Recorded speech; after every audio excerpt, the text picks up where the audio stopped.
Good afternoon. My name is Jose Borges Perez from the group 527 of the English Subject by 1. Today I am going to read you about the guide to the sanctuary of the Lajas, Nariño.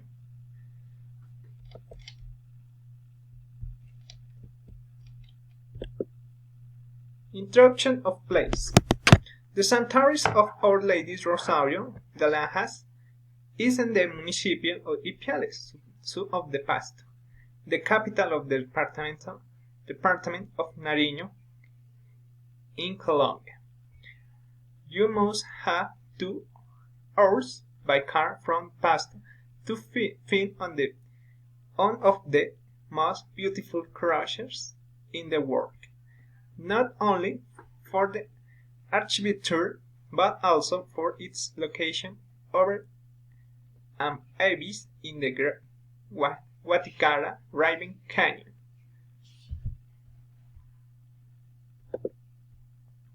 Men of transportation.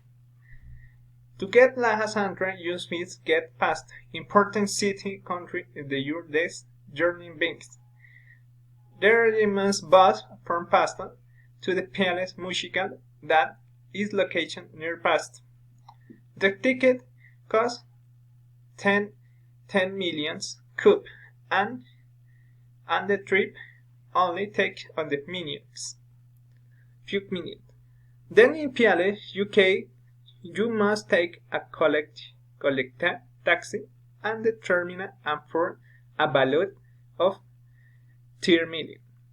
Cup in the Kings in the 15 minutes you will be at the last sanctuary. Ready the amazing and the take all the photos you want. Typical foods. In the region, the villages of Camacumbo, Pasto, Tucurtis, and the Charque Palace are the famous are the guinea pigs. Thank you.